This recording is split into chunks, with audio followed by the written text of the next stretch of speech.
Muy buenas, gracias por sintonizar su programa Avanza, un programa donde compartimos conocimiento de productividad de la mano con el bienestar.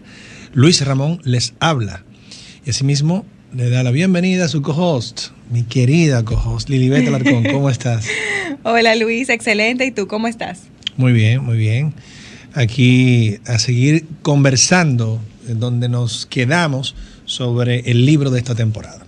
Así mismo, señores, continuamos con nuestra temporada de Avanza con libros y seguimos conversando sobre el libro Outliers o Los fuera de serie de Malcolm Gladwell.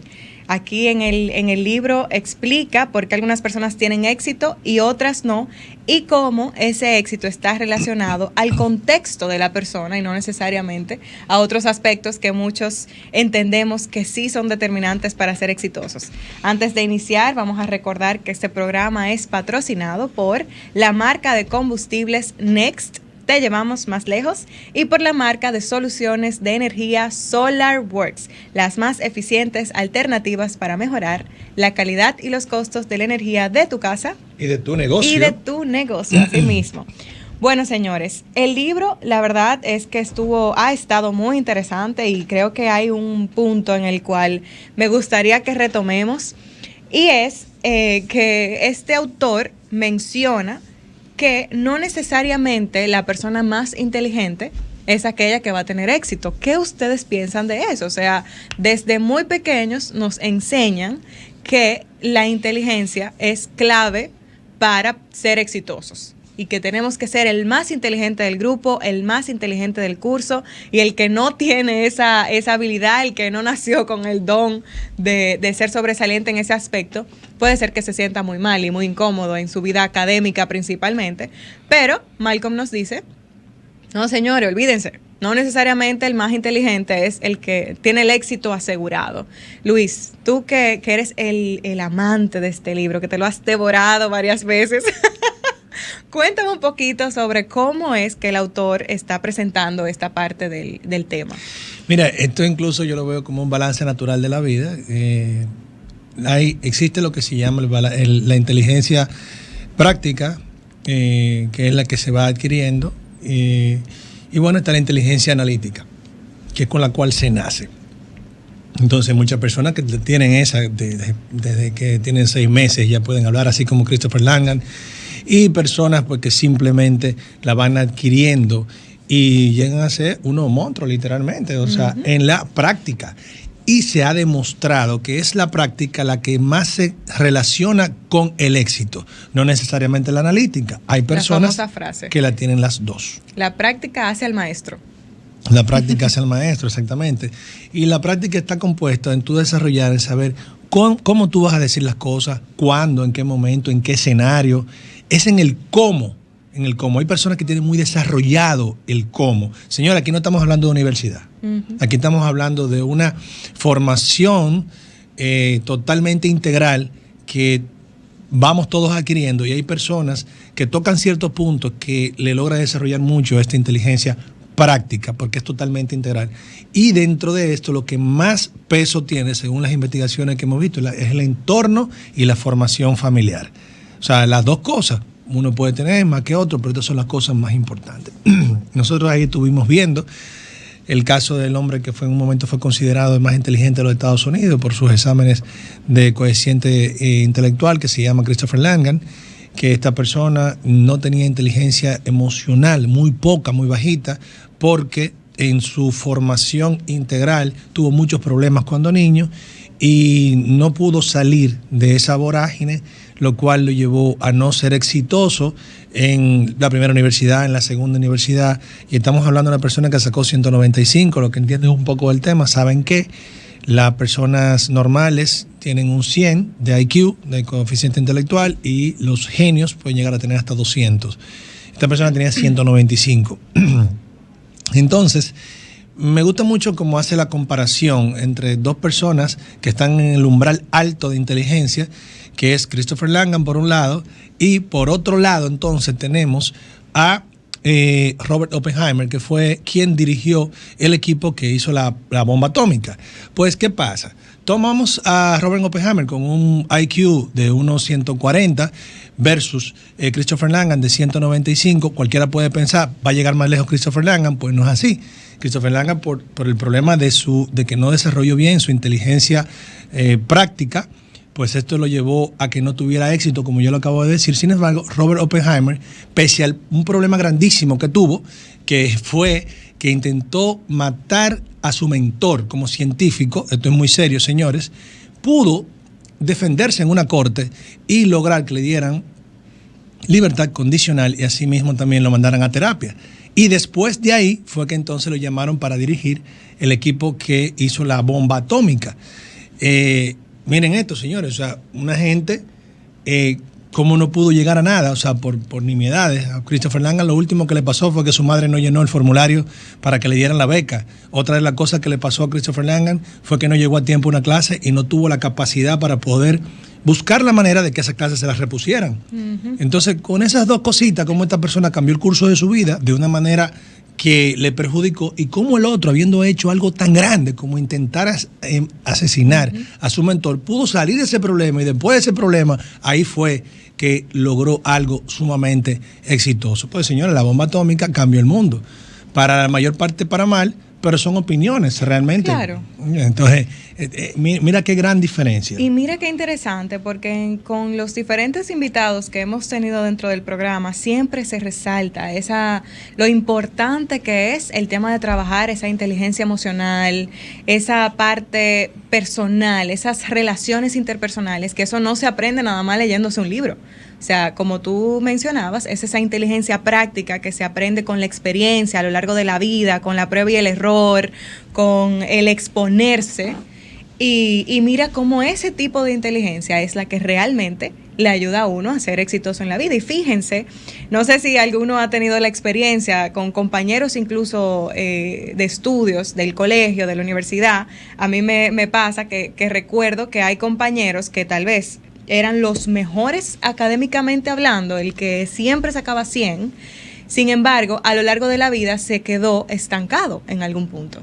Sin embargo, el que se portaba, vamos a decir, que no se portaba tan bien en la clase, que tal vez estaba entre los 70 por ahí, que tal vez no era el más inteligente, que siempre estaba en la dirección y demás, adquirió otro tipo de habilidades para poder defenderse en ese entorno. Y es el que ahora mismo está en posiciones de empresario, de emprendedor, echando para adelante, buscándole la vuelta, como decían en un lenguaje muy coloquial, es ese que adquirió ese tigueraje para defenderse en la vida. Inteligencia práctica. La inteligencia práctica, como menciona el autor. Y no solamente esa analítica que al final te sirve perfectamente para memorizar algo y sacar 100 en un examen. O analizar una información ahí muy, muy tácita y muy tangible, pero no tanto en la vida. Hay gente que la tiene las dos, aleluya. La verdad que son totalmente bendecidos. Ya científicamente esta diferencia también la trató Terman, eso lo estuvimos diciendo, que hizo un estudio muy famoso que se llama Estudios Genéticos del Genio, en lo cual él tomó 250,000 estudiantes de escuelas públicas en los Estados Unidos y de ahí sacó 1,470 que tenían un IQ por encima de 140. Entonces lo tomó pequeñitos, le dio seguimiento toda su vida para ver cómo iba a ser. Se dio cuenta que en el desarrollo de su vida iban destacando en muchos aspectos, principalmente intelectuales y cognitivos. Y pues más adelante, cuando ya fueron adultos, en su vida adulta, lo dividió por porcentajes y un porcentaje pequeño pues fueron jueces de corte, fueron ejecutivos importantes, pero no vio, o sea, no obtuvo premio Nobel en sus termitas, así le llamó. Eso fue lo que le extrañó. Y extrañamente, valga la redundancia, tampoco personas de reconocimiento nacional. Eso le llamó mucho la atención.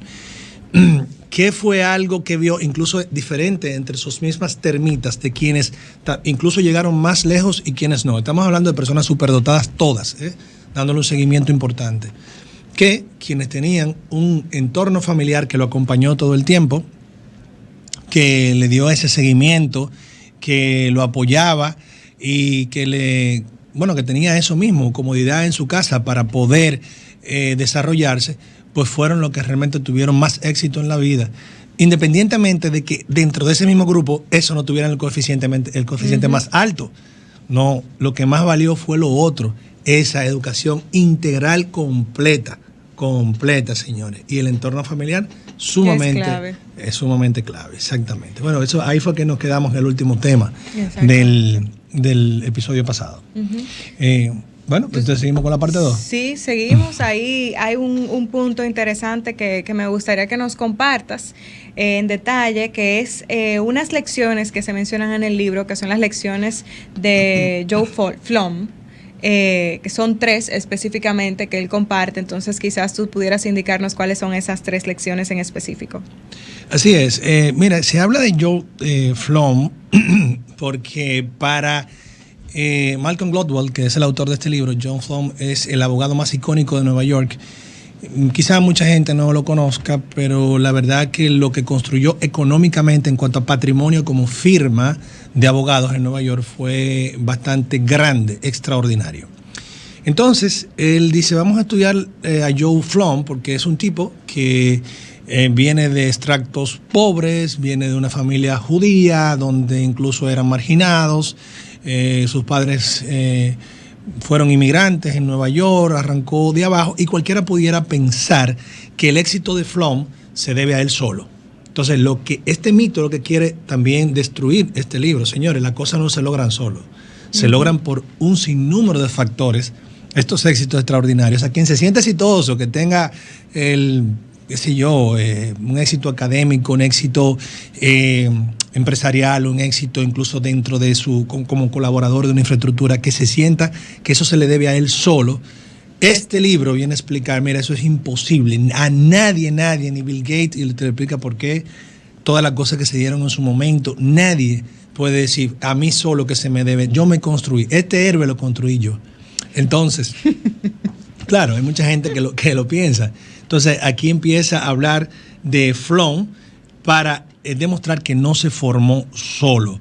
Entonces, ¿cómo? Bueno, mira, pues Flom empezó a trabajar en una firma de Nueva York haciendo algo que nadie quería hacer porque como él no pertenecía a la clase alta de Nueva York, no le iban a dar trabajo como abogado corporativo en una firma importante de ella. Entonces yo voy a litigar. En ese tiempo, la gente no quería litigar. Y él empezó, como decimos, en derecho a comerse los huesos. O sea, duró mucho tiempo trabajando por poco, mala paga, pero se fue haciendo un nombre como una persona que era el que representaba a los compradores de participaciones de manera hostil a las empresas. Eso se llama OPAs hostiles. Y entonces, cada vez que alguien quería entrar a una empresa importante que se cotizara en Estados Unidos, ven, Flom, vamos a hacer que ellos vendan. Y él buscaba la manera de que vendieran. Y en eso duró mucho tiempo y se fue haciendo un nombre. ¿Qué pasa? Que por los años 80, entonces, empieza a haber muchísimo más dinero en Nueva York y las compras hostiles empiezan a ser el día a día. Pero ya Flom tenía muchas horas de vuelo en esto y estaba preparado. ¿Para qué? Para ser el principal candidato para que lo contrataran a él. Y se convirtió en el más grande. Entonces, ahí tenemos un asunto de tiempo. Esto es muy importante. Otro ejemplo también que se pone en este capítulo es la parte demográfica, o sea, la influencia de la parte demográfica. Y ahí habla de la historia del padre y el hijo, apellido Janklow, de allá mismo de Nueva York, precisamente también de origen judío. ¿Qué pasa? El padre Janklow se llamaba Maurice. Este padre, abogado, llega a Nueva York, muy buen abogado, empieza a trabajar en una muy buena firma y parece que le va a ir muy bien, pero ahí mismo llega la depresión. La Gran Depresión de los Estados Unidos, 1929. Esta persona nació en el 1903, entonces lo agarró en una etapa productiva de su vida. Mala suerte. Los bufetes de abogados estaban cerrando en Nueva York y esta persona tuvo que sobrevivir formando familia y como dijo el hijo de él, que se llamaba Mort, dice, la depresión mató a mi padre, pero no la depresión anímica, sino la depresión económica en los Estados Unidos. Sin embargo, Mort nació en el año 1930, para cuando estaba en etapa productiva importante, pues ya había pasado la depresión, había bajado la población, o sea, no había tanta gente que había nacido, porque en Estados Unidos está muy correlacionado el nacimiento de bebé con lo económico. Bueno, en el mundo entero, pero allá se marca bastante. ¿Y qué pasó? Que este señor pudo estudiar en los mejores colegios, en las mejores universidades, al mejor precio, con pocas personas, donde quiera que quería trabajar, había trabajo porque necesitaban mano de obra. Uh-huh. Ya había pasado la depresión, lo que estaban era incentivando la economía. Y Mort, además de fundar un bufete de abogados, fundó 4 empresas y fue uno de los hombres más acaudalados económicamente de Nueva York en su momento. ¿Cuál fue la diferencia? Que uno nació en el medio de la depresión económica y el otro nació antes y lo agarró la etapa productiva de su vida en la depresión. En la parte del tiempo y la parte demográfica, yo siempre me gusta poner un ejemplo. Y es el mismo tema de los abogados. Hace 40 o 50 años, los abogados en República Dominicana no facturaban mucho dinero líquido. Podían tener casos donde podían ganar tierras y esto, pero no eran personas que ganaban mucho dinero. Eso cambió totalmente. El mundo del derecho hoy en día es un muy buen negocio, si se quiere ver de esa manera. Y mira, si una persona, un tremendo abogado, hubiera nacido como los hubo hace 40, 50 años, por más bueno que hubiera sido, no hubiera podido hacer fortunas tan grandes. Y sin embargo, ahora tenemos personas que quizás carecen de dotes intelectuales para ser buenos en lo que hacen, en dicha área, haciendo un dineral. Pero fue que lo está agarrando el momento, señores. O sea, miren lo importante, antes de usted atribuírselo a usted ese éxito, usted decir, un momento, es que en qué momento estoy de la vida y en qué lugar. Señores, por algo hay pocos africanos o no hay premios Nobel, ¿entiendes? Entonces, hay que ser más humilde en esa parte. Nos vamos a la pausa, en breve continuamos. Hoy continuamos con la temporada de Avanza con libros y seguimos viendo el libro de Los Fuera de Serie. Aquí quisiera preguntarte, Luis, hay un punto en el libro donde se menciona el tema de la cultura de honor y la influencia que tiene esto en el éxito de las personas. ¿Tú pudieras explicarnos un poquito sobre esto? Sí, cómo no.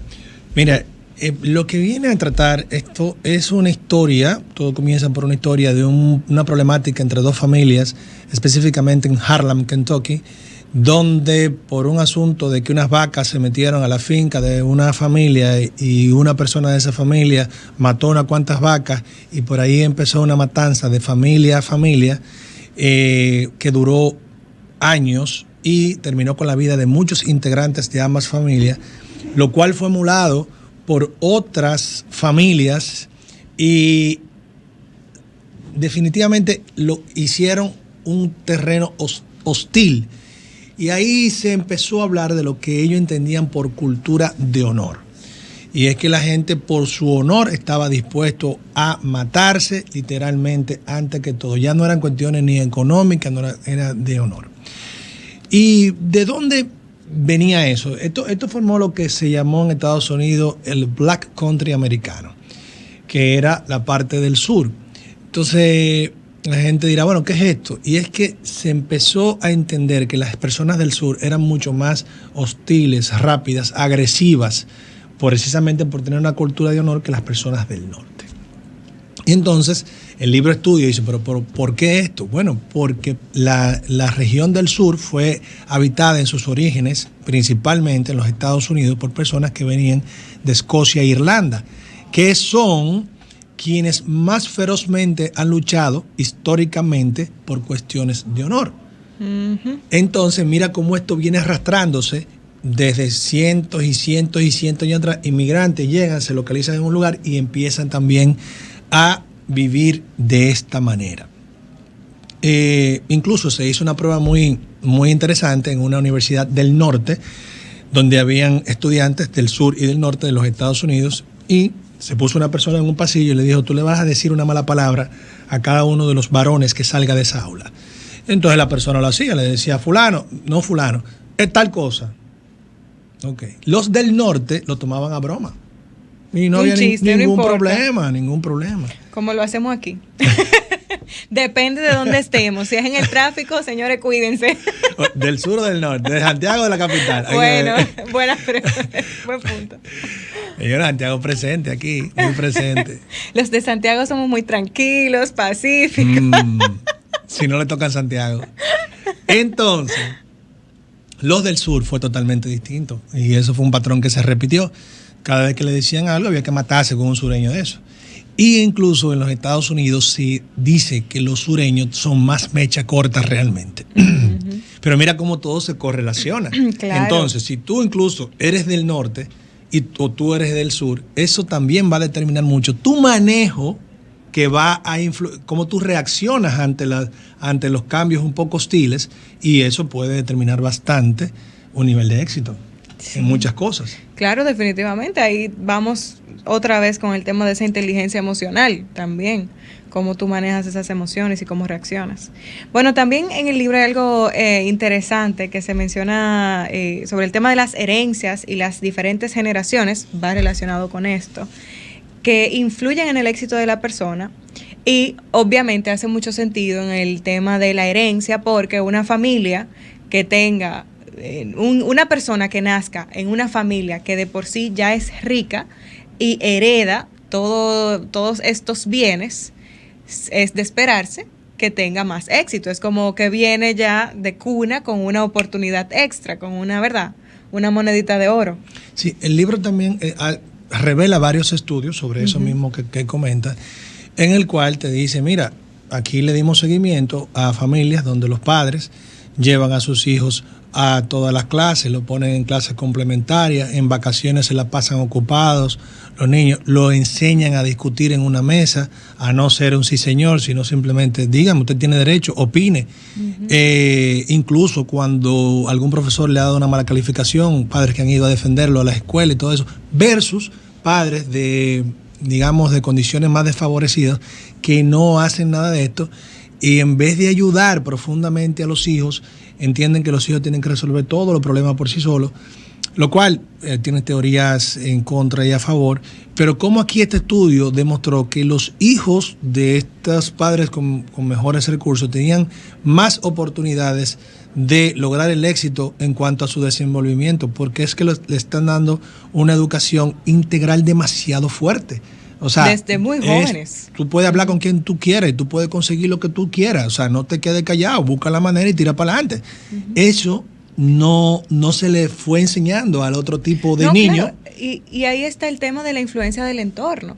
El entorno de un niño que tiene muchas posibilidades desde muy joven, ese niño no ve que está limitado, no entiende que no tiene la posibilidad de tener éxito y de tener las cosas que quiere y de tener todas las posibilidades a su alcance. Sin embargo, una persona que tal vez tiene menos recursos, a su alrededor, lo único que ve es que todo es difícil y que nada se consigue y que hay que pasar demasiado trabajo y que el esfuerzo es demasiado y que es imposible llegar. Entonces, es como si desde pequeños estuviéramos teniendo ese lavado de cerebro frente o a una dirección de éxito o a una dirección de fracaso seguro. Y eso, que es importante resaltar que definitivamente hay casos de personas de escasos recursos que tienen muchísimo éxito por el nivel de esfuerzo que también presentan a lo largo de su vida y que son muy perseverantes, muy resilientes. Y definitivamente hay casos de personas que han nacido en familias muy poderosas, que tienen mucho dinero, que tienen empresas y tienen de todo, y al final no llegan tampoco a nada, porque tal vez como se lo dieron todo el tiempo, nunca se interesaron por buscarlo por sí mismos, ese padre se va y ya no llegan a más. Definitivamente hay casos, pero creo que es muy válido, estoy muy de acuerdo con el autor cuando menciona el tema de, por ejemplo, lo de las 10.000 horas. Que ahí definitivamente queda plasmado el tema del esfuerzo. O sea, si yo me esfuerzo, si yo practico, si yo hago mi parte, el éxito lo tengo asegurado, ¿verdad? Sí. Mira, eso que mencionas fue algo tan demostrado, la diferencia que hay entre las personas que no tienen ese apoyo integral de la familia, que en Nueva York se formó, hay una escuela, más adelante voy a encontrar el nombre, que ya se ha multiplicado en más de 50 lugares, que dijo, mira, vamos a agarrar personas, familias de escasos recursos y vamos a darle clases como si estuvieran en un intensivo o más de una vida educacional integral de una familia acomodada. Aquí se va a entrar más temprano, se va a salir más tarde. Aquí los veranos no van a ser de 3 meses. Aquí todo eso fue estudiado. ¿Por qué? Porque decían, esta persona tenemos que sacarla de la pobreza. Porque se demostró que en el verano los hijos de las familias más acomodadas venían demasiado robustos en aprendizaje porque el verano se aprovechaba en muchísimas cosas que eran formativas. Sin embargo, los hijos de la familia más desfavorecida venían con una gran desventaja, ¿no? Por esto hay que acortarlo. En Estados Unidos los días de clase rondan los 180 días y hay una crítica. Pues dicen, pero ¿y por qué tanto tiempo de vacaciones, 3 meses? Incluso en lugares como Japón, el tiempo promedio son 243 días de clase. Entonces es muy poco las vacaciones, porque entienden que en ese periodo de vacaciones es peligroso. Pero ¿quiénes lo aprovechan en los lugares donde ese periodo de vacaciones es tan largo? Los que están mejor económicamente, claro, que están haciendo cosas que son formativas integralmente. Entonces, esa brecha está estudiada, está demostrada, y por eso se han inventado esta técnica en Nueva York, que incluso más adelante voy a decir cuál es la escuela. O sea, es un tiempo que lo pierden, o sea, lo pierde el estudiante. Claro. Y es sumamente importante, o sea, mientras más tiempo tenemos un estudiante recibiendo la clase, recibiendo la repetición de las cosas, recibiendo la práctica, o sea, y que te lo pongan a tocar un instrumento, que te lo pongan a hacer un deporte. Y todos los campamentos, toda la cosa. Claro. Y ahí, pues, naturalmente que tú vas sacando una persona, primero que se va a formar en la cultura del esfuerzo, totalmente, que no está esperando, no, hay que salir huyendo de vacaciones porque son 3 meses. No, la cultura del esfuerzo continuo, esto no se para. Esto no se para. Y lo segundo, una persona que está demasiado motivado cognitivamente, todo el tiempo, motivado cognitivamente. Ojalá que aquí, mira, me gustó mucho que vi ahora en verano que el INEFI empezó a dar un campamento de verano, naturalmente para los niños. El INEFI es el Instituto de Educación Física. Dije, wow, fenomenal, que las instituciones públicas empiecen a buscar qué hacer con ese tiempo para sacarle ventaja y para generalizarlo, llevarlo a todos. Me gustó muchísimo. Ojalá que el Estado Dominicano en materia educativa piense mucho en eso, en el tiempo que se pierde, para seguir igualando los potenciales de todos nosotros. Claro, y en esa educación integral, como tú bien mencionas, no solo la parte analítica, sino como un todo, esas habilidades también extracurriculares que son muy importantes a lo largo de la vida. Bueno, señores, nos vamos a una pausa y regresamos. Bueno, Luis, cuéntame, hay un concepto que tú has mencionado antes en el programa y que me pareció nunca lo había considerado, y es el concepto del índice de distancia al poder. Este concepto se utiliza para hacer referencia a cómo las diferencias culturales también influyen en las diferentes oportunidades de éxito que las personas pueden tener. Eso me pareció bien curioso, cómo esa diferencia de cultura puede influir. Cuéntame un poquito sobre esa parte. Bueno, sí, esto... Señores, esta parte a Luis le encanta, o sea, hay varias ocasiones en las que él ha mencionado este concepto en conversaciones, o sea que, vamos a ver, Luis, cuenta. Sí, y aprendí mucho de ella, porque la verdad que cuando he liderado en algunos escenarios, siempre me acuerdo de esto e intento ponerme siempre al nivel de todo mi equipo y de que ese índice de distancia al poder sea en el suelo. Y me ha dado muchísimos resultados. Algo que es difícil en esta cultura, donde hay mucha costumbre de que la gente saque lo mejor de sí. Lamentablemente muchas veces cuando escucha a este jefe que le tiene miedo, este tipo de cosas, o sea, pero yo me he negado a ese tipo de cosas. Bueno, este libro, o sea, esta parte del capítulo analiza los accidentes, varios accidentes aéreos.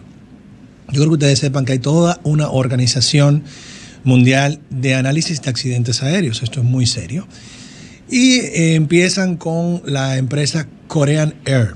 Korean Air empieza a tener problemas desde 1982, se le caen aviones muchísimo.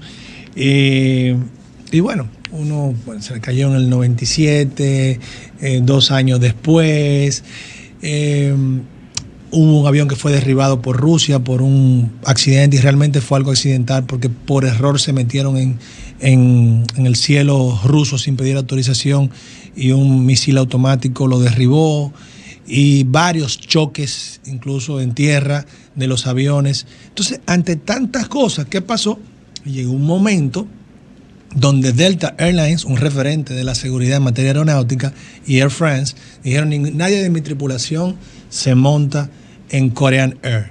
Asimismo le siguió el ejército de los Estados Unidos en un momento que necesitaba esos fletes aéreos, pero dijo: nadie se me monta en Korean Air, tampoco. Entonces ya el gobierno de Corea en un determinado momento dijo: esto es un asunto serio, estamos hablando que fue para cambiar de milenio.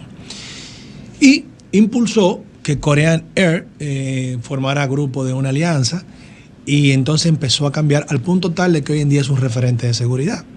Ahora, ¿qué hizo Korean Air? Una de las cosas que hizo fue que le pidió a Delta un ejecutivo y lo llevó a dirigir las operaciones. ¿Y qué encontró este ejecutivo inmediatamente? Dijo: mira, aquí estoy viendo que hay un tema de entendimiento del inglés general en toda la empleomanía de la empresa. Esto hay que estandarizarlo. No es que saquemos a los empleados, vamos a estandarizarlo y vamos a dar cursos intensivos para que todos estemos a un nivel. Eso es lo primero. Entonces, con lo cual estamos logrando una comunicación inmediata, pero otra cosa mucho más importante, y es que en Corea hay niveles de conversación. Hay como 9 niveles de conversación. La gente tiene hasta tonos. Entonces, ahora mismo, para lo que estamos haciendo el nivel, estamos en un nivel. Pero si estamos hablando de que te voy a dar órdenes outdoor, es en otro nivel. Entonces, el inglés neutralizaba los niveles que había en Corea. Y bueno, lo otro más importante... Oye, tiene que ser muy difícil comunicarse. Claro. Aparte de incluir lo que de por sí, señores, se nos hace a veces difícil comunicarnos y relacionarnos para poder expresar eso que de verdad queremos que la otra persona entienda. Entonces, ahora también agregarle niveles a la conversación dependiendo del contexto. Salió uno de los lugares donde hay más distancia al poder. Entonces, bueno, a raíz de estos accidentes de Corea, pero también por un accidente de Avianca en el 1999 también, muy penoso, que le voy a contar cómo fue ese accidente. Entonces de ahí es que se empieza el estudio de la distancia al poder. El de Avianca fue un avión que salió de Medellín, iba al John F. Kennedy, al aeropuerto John F. Kennedy. Entonces, cuando ya iba a aterrizar, el viento le cambió muy fuerte, tuvieron que acelerar mucho más, y asimismo volvió a cambiar el viento y tenían que reducir muy rápido la velocidad, pero ya estaban muy cerca de la pista. Entonces tuvieron que volver a subir, aunque estaban cerca de la pista, para volver a aterrizar. Cuando lo hacen, se ponen en cola, y entonces ahí entran un poco en pánico porque dicen: bueno, tenemos poco combustible. Entonces el copiloto era el encargado de hablar con el control de tráfico aéreo y decirle: tenemos poco combustible. El piloto le dice: dígale rápidamente que tenemos poco combustible. Muy suave el copiloto le dice: mire, tenemos poco combustible. Pero eso no es nada para un controlador aéreo del John F. Kennedy, porque todos los aviones llegan con poco combustible. Incluso si llegan pasados de combustible, a veces lo mandan hasta quemar combustible. Entonces, para el controlador le dice: no, pero no hay problema, tranquilo, póngase ahí en la lista. Usted 1 hora y 15 minutos más tarde, entonces le dice: bueno, ahora vamos de nuevo a preparar pistas para ustedes. Entonces ya en ese momento dice: no tenemos combustible, lo vamos a intentar. Y ahí es el del John F. Kennedy, el controlador, le dice: pero ¿cómo tú me dices que no tengo combustible? Y dice: pero ya yo te lo había dicho. Dice: pero esa no es la forma, tú no me dijiste que era urgente. Un asunto de comunicación. El avión se estrelló, señores. El avión se estrelló, no llegó, estaba a 25 kilómetros de la pista de aterrizaje. Entonces, a raíz de tanto de lo de Korean Air, como también el accidente de Avianca y otros más, entonces empieza este estudio que es análisis de la distancia al poder. Y es: ¿qué tan distante se siente un colaborador de poder hablar lo que tiene que hablar en el momento que lo tiene que decir, a cualquier parte de la estructura. Eso se analiza. En los Estados Unidos es bajísimo. Una persona que barre afuera puede agarrar al presidente de la empresa rápidamente y decirle, mire, yo sé que aquí hay jerarquía para decirle la cosa, pero si esto no se arregla en 5 minutos, aquí va a haber un problema. Entonces... Y se resuelve. Y se resuelve, o bueno, por lo menos lo puede decir. Claro. No es criticado, es una cultura. Entonces, así se estudió cuáles son los lugares que tienen mayor distancia al poder. Y el mayor fue Brasil y el segundo fue precisamente Corea del Sur. Y ahí se empezó a trabajar con esto. No, aquí somos todo un equipo, aquí tenemos todo que hablarlo llanamente, aquí mírenme como un líder, no como un jefe, como decía Campillo, aquí tenemos que comunicar la cosa a tiempo. E incluso se empezaron a trabajar códigos para decir las cosas. Por ejemplo, al copiloto me decía, mire, usted cuando usted ve una situación, código, ya está estandarizado, porque esto se estudió y se llegó a estos acuerdos. Si usted ve que vamos al borde de un desastre, usted le dice al piloto, capitán, veo que esto va mal. Si no hay ninguna reacción, usted le dice, capitán, con todo respeto, tiene que cambiar ya. Y si no hay ninguna reacción, tiene todo el derecho de tomar el control del vuelo. Ya eso se estandarizó, porque en estos casos se vio que los accidentes eran por errores humanos previsibles, que empezaban a ver desde el mecánico de vuelo, el copiloto, y por un asunto de distancia al poder, no lo decían entre ellos. Entonces, como bien dice el libro, dice, eran errores que si tú lo tomas aisladamente no iban a causar un desastre.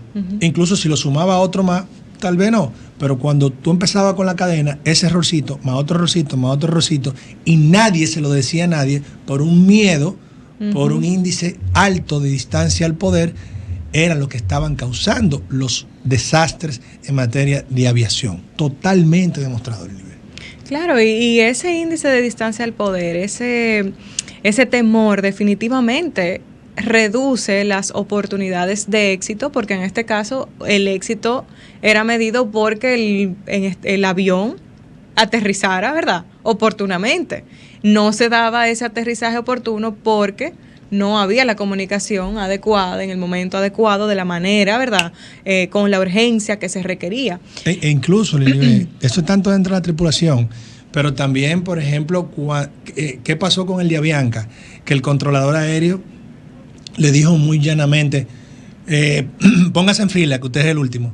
Más nada. Entonces, los controladores aéreos del John F. Kennedy tienen fama de ser muy fuertes, muy groseros, mal hablados, e incluso se dan discusiones entre ellos y los pilotos. Y cuando el piloto viene de un lugar donde el índice de distancia al poder es muy alto, donde él es un dios, viene un controlador aéreo a decirle, mire, usted no está escuchando bien, baja la velocidad que usted no va ahora. Bye. O sea, cuando el tipo es un jefe en el lugar de donde viene, pero el gran jefe, un capitán de un avión, de una aeronave, de un Boeing, por ejemplo. Sí, pero como ese índice de distancia al poder es tan alto, me hablaron de una forma fuerte y ya yo me quedo callado tranquilo, porque ya me sentí mal y no te hablo. Ahí quedé. O te hablo cuando ya tenga que... Entonces, mira cómo ese choque cultural se agranda cuando el índice de distancia al poder es grande. Entonces, señores, gran aprendizaje que yo tuve y creo que todos podemos tener. Eso se aplica hasta en la familia. Claro, o sea, eso es lo interesante. Una hija que quiere decirle algo a su padre. No, espérate, aquí no hay distancia al poder. Di lo que tú quieras, espérate. A tiempo. Eso es lo interesante, cómo eso aplica en los diferentes aspectos que nosotros vivimos de manera cotidiana. En la familia, que el hijo no comentó lo que tenía que decir al padre porque le tenía miedo y al final sucede algo peor. En la misma empresa, en el trabajo, que tal vez el colaborador no le informa al líder lo que tiene que decirle y al final sucede algo peor, o al presidente de la empresa, que ahí recuerdo también algo que me parece que la misma Michelle Campillo mencionaba, que el que está en esta escalera jerárquica, ¿verdad?, que hay en la empresa, el que está abajo es el que ve todo. O sea, ese es el que tiene las manos metidas en la masa y que ve todo en el día a día.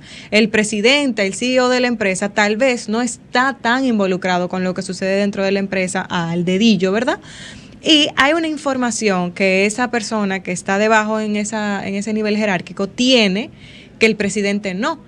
y que sería muy conveniente que ese colaborador se sienta en la libertad de poder comunicarlo al jefe en el momento que es necesario y no que se quede con esta línea burocrática tan larga que tengo que mencionar solo una persona, hay que mandar una carta, espera 3 días, que entonces, porque ahí la información ya pierde la oportunidad, o sea, se pierde el valor de la información. Bueno, señores, pues vámonos a una pausa y regresamos con Bueno, señores, hemos aprendido muchos conceptos muy interesantes, muy valiosos que comparte este autor sobre este tema de cómo el éxito es determinado por las circunstancias de la persona, entre esas circunstancias que si la familia tiene dinero o no, que la fecha de nacimiento, señores, en qué momento del año naciste, eso puede darte más oportunidades para tener éxito, que si el nivel de inteligencia es un factor que te asegura o no el éxito, la cantidad de horas que hay que trabajar para tener ese éxito asegurado y ser un fuera de serie.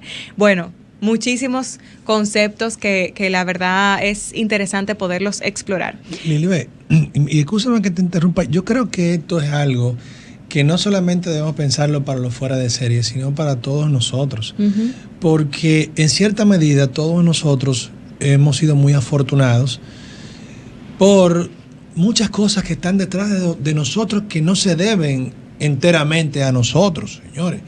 Nuestros padres tuvieron la oportunidad de tener unos padres de esta manera, que tuvieron un chance de educarse en esto o en lo otro y tuvieron la visión o de darnos a nosotros la responsabilidad, la ética, todo ese tipo de cosas. Entonces, ¿dónde nosotros también ubiquémonos? ¿En qué momento nosotros estamos viviendo? Si lo que estamos escuchando en esta radio estuviéramos en medio de la independencia, ¿quién estuviera hablando aquí de emprendedurismo? ¿Quién estuviera hablando aquí de incluso de profesiones, de nada de eso? Aquí todo lo que estuviéramos hablando de ponernos la ropa para salir a pelear por la independencia, por ejemplo. Claro. Momentos hostiles de la historia que se vivieron y que mucha gente murió, luchó por ellos. Entonces, agradecer incluso esto, en lo que nosotros estamos aquí, no se nos debe solamente a nosotros, que estamos en República Dominicana, que por más que la critiquemos, es un país grandioso. Pudimos haber nacido o haber vivido o haber estado en un país que ahora mismo está en guerra o que esté en unas condiciones económicas deplorables, donde lo único que hay que hacer sea sobrevivir. Sin embargo, estamos aquí. Entonces, todo eso, señores, que no se nos debe a nosotros como personas, son cosas que tenemos que agradecer. O sea, no es solamente el estudio de los fuera de serie. Claro. Mira, ese punto me encanta, Luis, porque nos ayuda a ponernos en perspectiva y a reconocer todo ese engranaje que ha permitido que nosotros estemos donde estamos en el día de hoy, sea donde sea que tú estés. Porque hay personas que van a decir, no, pero yo estoy aquí, pero mira fulano donde está mejor que yo. Pero tú estás aquí, fíjate en todo lo que tu familia, generaciones y generaciones pasadas han tenido que recorrer para que tú estés aquí donde tú estás hoy, ahora. Que no hubiera sido posible de no haber sucedido todo ese trayecto, todo ese camino, que definitivamente siempre hay algo, como tú mencionabas, que agradecer y que reconocer de todo lo que tenemos. Claro, el mismo Bill Gates, como yo cuando estuvimos hablando del primer capítulo, él dice, a mí me hacen muchos elogios, pero lo que la gente tiene que saber que probablemente yo estaba entre los primeros 5 chicos más afortunados de todo el mundo en ese momento, porque tuve un colegio privado buenísimo, donde la Asociación de Madres tuvo la visión de comprar una computadora que valía todo el dinero del mundo en vez de gastarlo en otra cosa, y nos dejaban programar muchísimo, y después de ahí fue una cadena de hechos para que él pudiera agotar sus 10,000 horas y más de programación. Claro. Que él decía, yo lo que fui una de las personas más afortunadas del mundo, decía Bill Gates. Bueno, y en el momento en que nació, 1955, en ese año o en esos años fue que nacieron los principales actores del mundo informático de la programación, señores. Fue entre el año 1955, 1956, poquito antes. Y entonces tú me dirás, pero que ellos son los genios de los genios. Eran genios, ¿verdad? Pero nacieron en el lugar indicado y en el momento indicado. Porque genios, señora, hay en todos lados, y excúsenme. Usted no puede decir que Vuelvo al tema de África, porque es el continente más desfavorecido económicamente. En África tiene que haber muchísimos genios, pero no son conocidos. ¿Por qué? Porque están viviendo una época de supervivencia. Claro. O se mantienen en ella. Entonces, ahí tenemos que ver la cosa en su contexto cuando querramos alabar a una persona o alabarnos nosotros mismos. Claro, y tú sabes, Luis, que al principio del libro yo estaba un poco no estaba de acuerdo con el autor, con este tema de que el éxito es determinado por las circunstancias. Definitivamente hay factores que van a influir y ese éxito es multifactorial, como estuvimos viendo, no es solamente un aspecto el que te lo va a asegurar o no. Pero me encantó, para mí uno de los puntos que más me gustó fue reconocer que siempre hay algo que yo puedo hacer.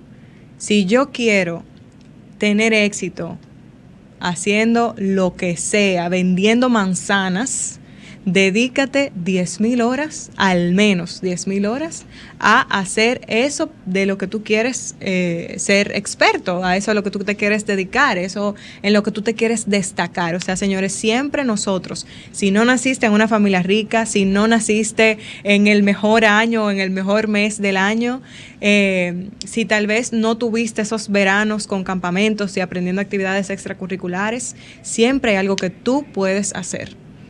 Así es, siempre lo hay, totalmente. Y entonces, Luis, cuéntame, ¿qué tan largo es ese libro? ¿Tú crees que lo vamos a leer? ¿No lo vamos a leer? ¿Es fácil, difícil? Pero un libro sumamente corto, tiene algunas 240 y pico de páginas, con una forma de decir las cosas muy sencillas, no son palabras rebuscadas. Quien lo pueda leer en inglés es mejor aún, porque es el idioma original del libro, pero la traducción no es mala al español. Yo me lo he leído en español, me ha gustado, me ha mantenido totalmente atento y entusiasmado, y pese a que me lo he leído varias veces, porque hay que ver tantos datos interesantes y una narrativa como tan rápida y tan amena. Me gusta, como yo digo, las cosas right to the point. Así es ese libro. Y ese autor, porque más adelante vamos a hablarle de otros libros de ese autor que no es que sean tan conocidos o tan comentados en la República Dominicana. Sí, ya he escuchado a algunas personas, pero merece la pena ponerle atención a Malcolm Gladwell.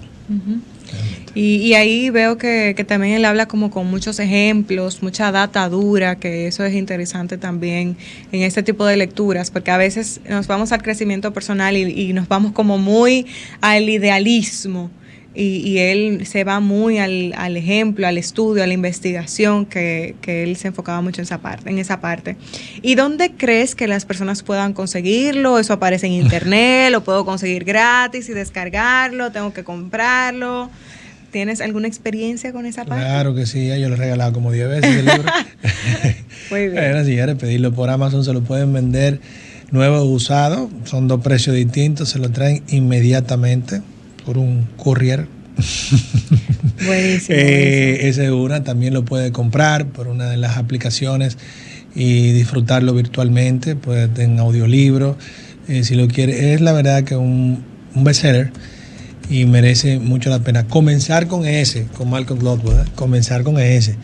Y lo que me gusta, una de las cosas que más me gusta es que el 80% del libro es basado en investigación. Y él pone ahí todas las fuentes al final. Si usted quiere ir a la fuente, a esos estudios que son públicos, usted lo puede hacer.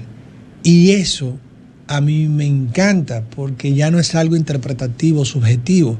No, bueno, para que yo soy así, o sea, incluso hasta para ver películas, a mí me gusta ver películas y series basadas en hechos reales. Claro. Como que me gusta como que cada minuto sea productivo. Show me the fact. Claro, y como pensar en algo que no pasó, a veces me inquieta. No, abogado al fin necesita los hechos tangibles, concretos. Sí, ese libro la verdad que muy, muy recomendado, señores. Tómense su tiempo, disfrútenlo, se lee sumamente rápido, compártanlo. Si quieren, también pueden compartirlo con nosotros a nuestras redes, que vamos a todas mencionarlas. Nosotros estamos bien pendientes de ellas para compartir con ustedes opiniones, comentarios y enriquecernos, o sea, con esta comunidad que estamos formando. Sugieran libros, nosotros muy bienvenidos, gustosos de claro, leernos esos libros, comentarlos, o invitar personas expertos en temas que traten dichos libros, que sean bestsellers, porque aquí el punto es hablar de libros que tengan un éxito probado, que sean de un aporte más seguro, y no es que vamos a hablar religiosamente de lo que diga ese libro, no. O sea, es que vamos a discutir, vamos a analizar, podemos discrepar del libro, claro, y del autor, y ustedes pueden discrepar también. O sea, me pueden mandar mi boche, su crítica también. Todo es bienvenido, señores.